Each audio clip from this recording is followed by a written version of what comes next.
We can talk to the party shadow Foreign Secretary David Lammy. Thank you very much for being on the programme this morning, Mr Lammy. So we just heard from Dominic Raab there saying that there's been real progress on a Brexit deal, that he's hopeful it will come in a matter of days rather than weeks. If that does get over the line, will you back it? Look, yes, I think that Labour is determined to act in the national interests of our country and of Northern Ireland. It's very likely that if a deal does emerge, it will be an improvement on the Northern Ireland Protocol deal that was struck by Boris Johnson just a few years ago and deal with the issues of goods and services, particularly trafficking from the United Kingdom into Northern Ireland and then into the Republic of Ireland. And for that reason, we have indicated that we expect to support this deal when it emerges, I suspect, in the next few days.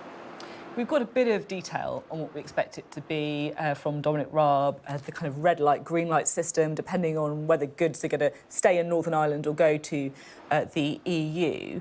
Do you give Rishi Sunak a bit of credit for getting the EU to move? Well, look, I think that it's important that he's rolled his sleeves up and got on with negotiation. That's what the Labour Party was saying for months and months and months, and we finally got there.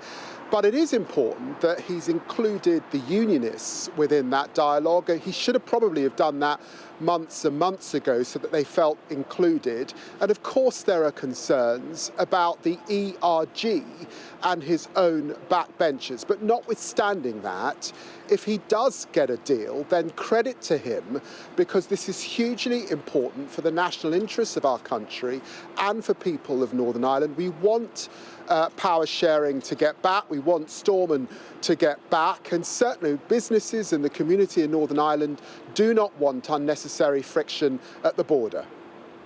You mentioned the DUP there and the importance of keeping them on side. They're pretty clear on this, aren't they? They're a unionist party. They don't want Northern Ireland to be treated any differently to other parts of the United Kingdom, whether that's Cardiff or Newcastle or London. They want Northern Ireland to be treated in the same way.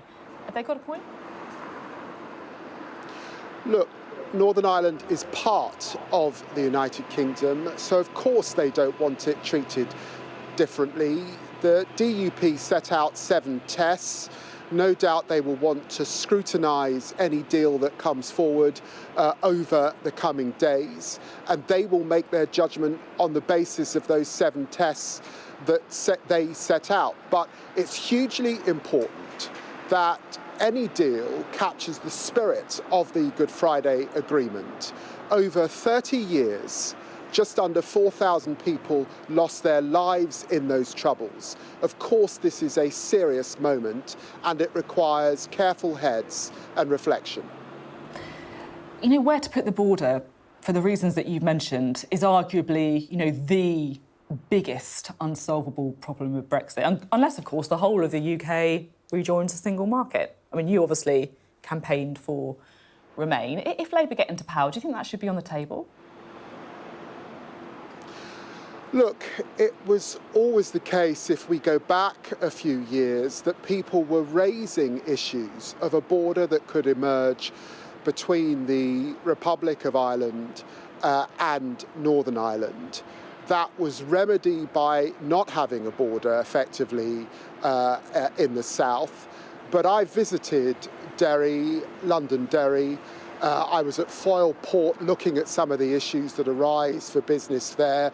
They were doing everything they can to ease any friction and minimise any sorts of customs checks. But there was always more to build on. That's why we look forward to seeing the detail of this deal as it's emerged. That's why it's important that all sides are able to consider that carefully. There should be no rush, I think, on any vote in Parliament. People are entitled to look at the small print in detail. But I hope now that all of us can come together to vote through any deal and get back to Stormont, underpinned by the Good Friday Agreement, and move on from this episode that has now gone on for many years indeed. It was nicely sidestepped I know, of course, that you were one of the politicians who had concerns about where to put a border before the Brexit vote, perhaps one of the reasons why you campaigned for Remain. But the question is, looking forward, do you think it should be on the table that the UK rejoins a single market if Labour was in power? Look, I think that most of your viewers will not want to go back to the rancour and the divisions that dominated this country after that referendum vote. The truth is that when you speak to the European Union, when you visit capitals, people want a warm and friendly relationship between the United Kingdom and Europe. I'm afraid because of the issues that have risen over the Northern Ireland Protocol, we've not been able to make progress with our European partners. And we've got a government where we had a former Prime Minister, Liz Truss, describe President Macron as a foe or an enemy. We need to get back to structured dialogue with the European Union so we can discuss the challenges ahead of us. I think we need to make progress on Horizon, on mobility issues for our young people and students. And we can deal with issues of qualifications and touring artists, those sorts of issues. And of course, we've got the review of the trade agreement that we struck with them in 2025. So there's much to do, but going back into the European Union, it's absolutely clear that we rule out the single market, we rule out the customs union, and frankly, we're going to have a lot to do if we form a government at the end of 2024. OK, understood. Now, I spoke to Bernie Sanders this week. We'll hear the interview a little bit later in the programme. He said that he would like to see leaders like Joe Biden and Keir Starmer be a bit more radical. He said he doesn't accept that in politics you win from the centre. And he also said that Labour's NHS plan to use some spare capacity in the private sector makes him a bit nervous. Do you think he's got a point on any of that? Look, I think that the missions that were set out this week are just that ambitious plan, wanting to have growth. The highest growth in the G7 comparably is ambitious. What it means is jobs. It means that we can get past the cost of living crisis that people are experiencing. A clean energy power by 2030 gets us into the super league where we need to be. It benefits all businesses across our country. And of course, people, when you knock on their doors, they're raising issues around safer streets. They're raising issues around our young people and the opportunities that are available to them, and of course the health service.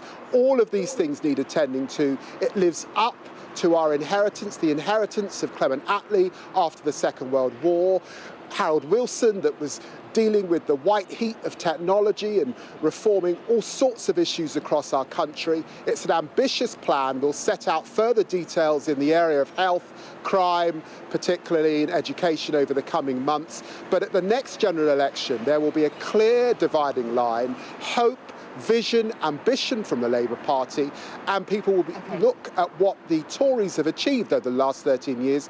And I'm sorry, but it's hard to point to anything. OK, two very quick questions to squeeze in. Firstly, you're calling for the Wagner Group, the Russia militia army, to be classified as a terrorist organisation. Explain why. This is a terrible, terrible militia causing havoc in Ukraine and a loss of life, closely attached to Vladimir Putin. They're also acting in places like Syria and the Horn of Africa. Of course, we shouldn't just sanction them, we should prescribe them as a terrorist organisation. Right across the House, people have been raising issues, and that's why I'm calling, along with Yvette Cooper, for the Wagner Group to be prescribed today.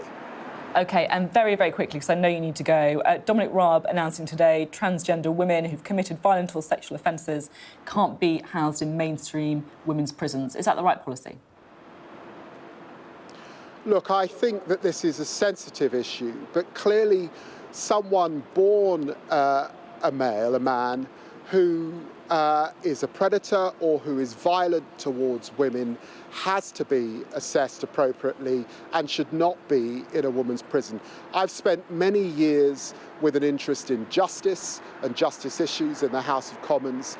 Women's prisons are very, very difficult places with lots of vulnerable prisoners, but equally there are trans women who are vulnerable, so it's important that you make the right evidence-based risk assessment as to the appropriate place for that prisoner to be. OK, thank you very much indeed for being on the show. David Lammy there.